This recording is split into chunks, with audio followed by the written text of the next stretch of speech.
Virgos, loving it. You guys went through a really dodgy period where, you know, the energies were really tough for you guys. Seems to be picking up. It's all relative though, right? So let's start off with strength.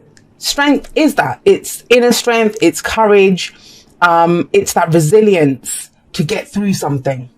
Strength card, it's beautiful energy. It says you have the strength to overcome any obstacle. And it's not brute force. It's, you know, if we were going to talk about going up against, say, I don't know, a corporation or something, I don't know why this is coming up, but there you go.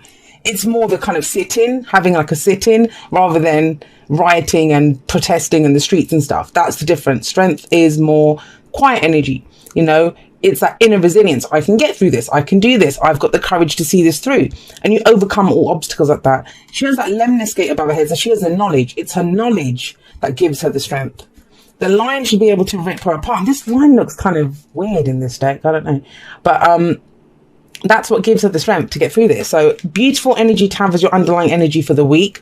Now, the thing is, when strength comes up, as beautiful as the energy as it is, it does talk about obstacles that need to be overcome, you know, otherwise it wouldn't be telling us anything. It wouldn't say that we need strength. So there is that kind of implied message with strength, but you're up for it. You're good. It's not going to be the obstacles. You probably see them more as challenges to overcome, right? So what do we have? What's at the heart of the reading? What's the central issue? We have the Six of Pentacles. This is about giving and receiving, balance, right? What we give out is what we get back. So this, you know, I always see this as the minor arcana version of justice.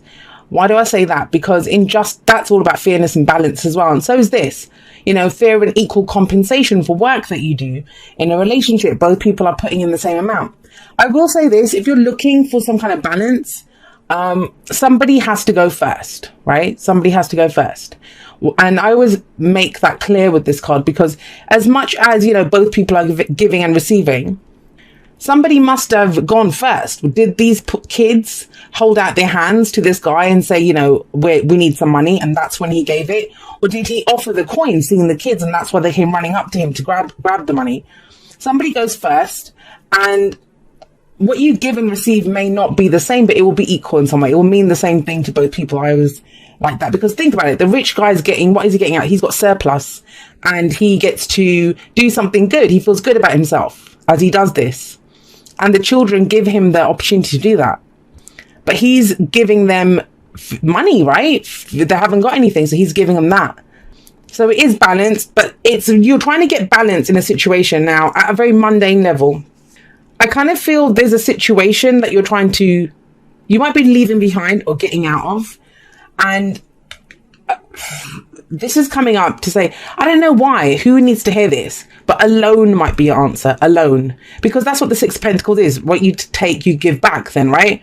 Alone might be the answer, especially if you're in a situation, you're trying to get out of it, you don't know how to get out of it.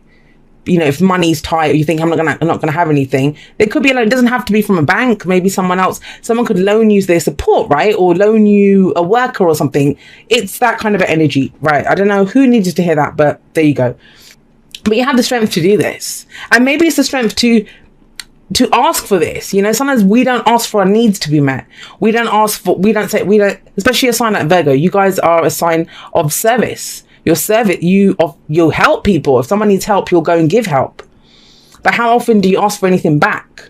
So this might be you know, calling in some of those markers and saying that, you know, I would like some help back now. Thank you very much for all the stuff that I've done for you, which is great. Because we have the High Priestess coming up as a past energy. Now, I see this as a very passive energy. In fact, if you look at this, as much as strength is the courage to go for something, fearlessness, you know, it is a passive energy too. It's quiet. It's not loud. It's not anger. It's not loud passion. It's you're quietly doing what you need to do with that inner resilience. And the High Priestess, she knows everything. She has knowledge. You know, she's the keeper of all secrets, but she's also a passive energy. She doesn't do anything. She knows everything. Now, it may be that something happened in the past that you trusted your intuition on, because that's what the High Priestess says. You know, trust your gut feeling on this. Trust your intuition on this. Maybe that's why you're feeling so strong now, because you know something. You know something.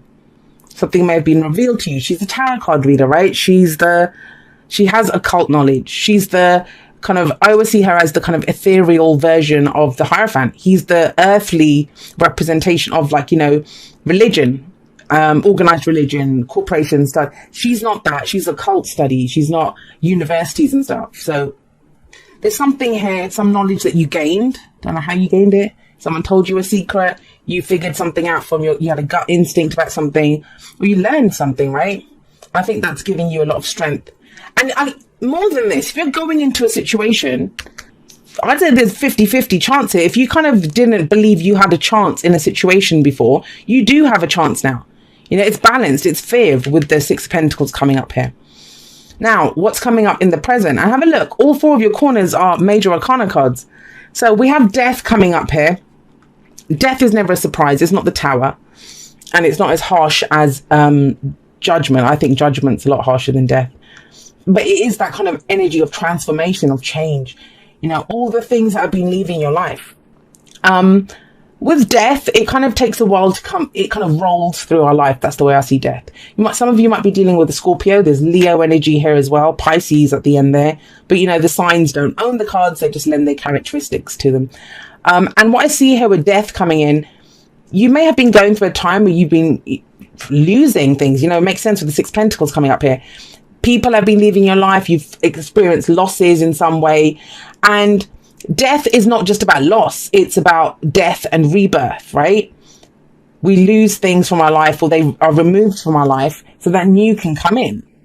That we often forget that with death, that it is about rebirth as well. And I would have gone more on the, oh my God, there's losses thing with this if strength wasn't sat above it. And if the Six of Pentacles wasn't here. Because this feels like if you've had losses now, it's time for the scales to balance. I know there's no scales in. Well, there are sometimes scales in the Six of Pentacles. Oh, there are actually right at the back. Can't really see them. You couldn't see the kind of, I don't know, sorry, I can't get it to focus. But yeah, so it is time now for the scales to balance. And so if there's been losses, it feels like things are starting to come back now. And they're coming back through your own strength, guys. I don't want to play it down and say like, oh my God, this is just happening to you. It's going through all those losses, going through whatever you've gone through, that death energy. It's transformed you. You are stronger now. You know, you have that courage. And it happens. What's my favorite saying? I mean, we don't have the Queen of Swords here, but it's that kind of energy, you know, damaged people are dangerous. They know they can survive, but you are not just surviving, you're thriving. You've got 10 of Cups coming up. I'll get to that in just a moment. But after all your losses, that's what's made you stronger. You know, you've gotten some knowledge out of that. You've learned something now. You've trusted your instinct. You know where this is going. And so you're not going to worry about it because you think, okay, don't worry. I've kind of gone through this. I've survived this. It's gone great. Stuff's coming back. You know, it's balancing out now. Again, you know, sometimes I get the energies of other cards, even though they're not here, they're not present. I'm getting Queen of Swords and I'm getting the Wheel of Fortune where the wheel turns. You know, nothing stays. That's the only thing that's guaranteed in life is change. And we have that kind of change rolling through, especially with death coming up. But we have the Ten of, where does it lead? Where does all this change lead? Well, it leads to the Ten of Cups. But, you know, I always say nothing just happens in our lives, right? And this is kind of grace under fire. That's how I'm getting from this. You're showing immense grace under fire. You're standing your ground. You know, you are courageous in the face of whatever the losses have been, because you know they're going to balance out. And they do. They don't even balance out. You are expecting that. I think you would be happy with that, with a kind of draw. You know, win, lose, draw. You've had so many losses. Yeah, win would be great, but, you know, you're happy with the draw. Six of Pentacles. There's a win here. We have the Ten of Cups coming up. This is happy families. This is, you know, it's our true heart's desire. The Nine of Cups is the wish card. But I always say the Nine of Cups is what we wish for when we know what we want. And this is when we know what we need. When we get what we need in the Ten of Cups, that's when we're truly fulfilled and happy, right? So this can be to do with the family. This can be some kind of celebration. It's also one of the marriage cards, but it's groups of people getting together and it's something to celebrate. Now, let's try to get a few, because I've kept the energies, that's how they are in this, but this could be that, you know, there've been if we're looking at marriage for a relationship or some kind of major commitment, that you haven't had the money, then a loan, you could have a loan, or someone will help you pay for it, right? if it's a relationship. I don't want to make it fit like that because the energies are so big, especially these. And this could affect anything, you know, anything. It could be overall, it could be a romance, work, everything together, not just one thing. When you get so many major arcana cards, that's across the board change. You know, it's affecting everything. There's a very big energies that come in, especially because of death. Things are changed. Things are different. You're different. You're different. You're feeling this strength. That I can do this. I'm going to go to my happy ever after. You know, the reason I can hang in here, the reason I've got the courage to go forward, because I know this is what's waiting for me. Some of you are doing it for your families or a future family that you're looking for, right? I mean, even for work, this is maybe you've been working, you weren't getting paid. You've put in extra hours. You've done so much. You've just quietly endured it, learned things, did things, kept going. And maybe there have been losses at work, but out of that, something celebration worthy comes in. Now, the advice here for you, because you're not here yet, that's what your focus is. The future card is always the focus. I would say it's the least important card in a spread because it's the one that can be changed. For me, the past and the present are the key ones. And some people don't like the past, but that shows you why you are where you are. Because you trusted your instincts. You trusted that gut feeling. You know, you might have been just going on a hope and a prayer. That's what, you know, what some of you have been doing. I'll do this. And you've got that strength to do this. But that's, you know, it's going there. Now, the thing is, death is in the present. So this can be, you know, there's a moment. And the example I always give is if we were decorating a room in our house and we removed all the furniture, we were going to replace everything in there. Removed everything and all the walls look scuffed. You know how they look after you remove everything. And at some point, everything looks barren, everything looks nasty and dirty, and it needs to be changed. But that's right before the change happens. So some of you might be here and just hanging on by a thread. So that's the advice. The advice is the moon card. And both of these cards talk about intuition. I mean, they are secretive energies. She's secretive. The moon talks about secrets as well, but it doesn't make sense with everything else. Unless you know a secret that's giving you strength to go forward, that you know, let this go now. I've got like an ace up my sleeve. That there could be that element here. But the moon, overall, the energy of the moon, it's what it's saying to you is, you know, you might look ahead and not be able to see clearly yet. You know this is there. You hope this is there. You know, it's shadowy, but you know at the end of the street, this is what's waiting for you. But how do you get there, right? How do you get to the 10 of Cups, the happily ever after? How do you get there? Well, the moon, it's illuminating part of the street. So there's shadows everywhere.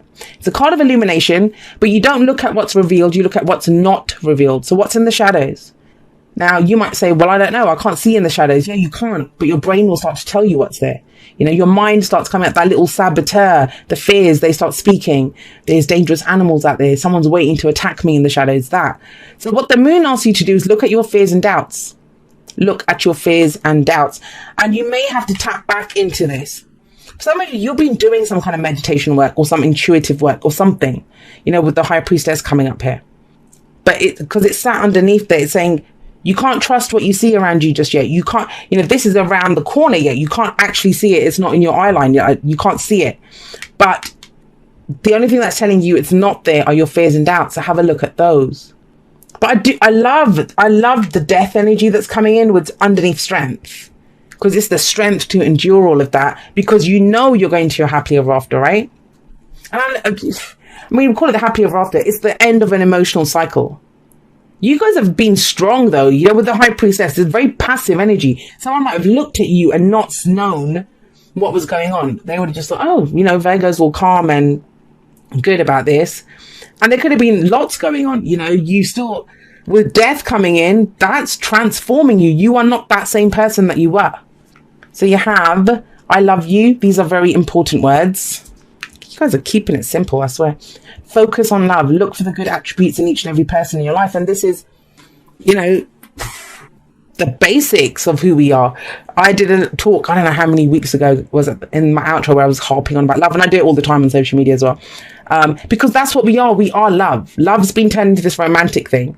But we are love, you know. So is that to get strength, if you start doubting your strength, if this fear starts to creep in and say, well, this is not happening, or what's going to happen? I thought, you know, was my gut wrong? Was my instinct wrong to go with this? No.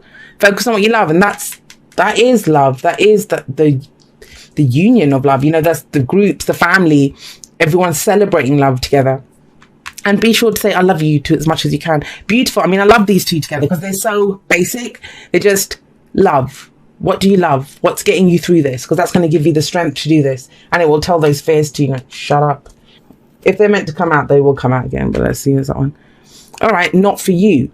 So yeah, that's death, right? Something's being removed, not for you. But it's... death is something being removed, you know. I don't know if I said that clearly enough. It is, but it serves you. And you're strong enough to do this. And I think you know it. It's never a surprise. It's never a surprise. That's why you're being asked to focus on what you do love, because something is being removed from your life that, you know, it doesn't serve you. That's what the death card says. Look, it just doesn't. There's better things coming in for you. And you kind of know that, right? You kind of know that. Okay, it says, dear you, oh my, things are stirred up and change is upon you. Yeah, hell yeah, they got death in the present. This is cause for celebration. No need to be nervous, but know that it's okay to be afraid when faced with the uncertainties of life. This is your reading, Death and the Moon.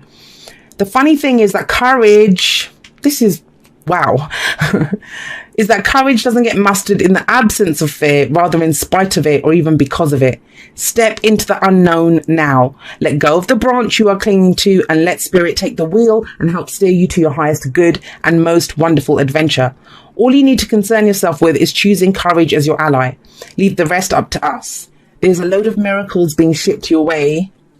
Remember what philosopher Joseph Campbell said, take one step toward the gods and they will take 10 toward you. We're all doing the destiny cha-cha on your behalf. That's right, don't be afraid to dance. Loving you always. And think about it, guys.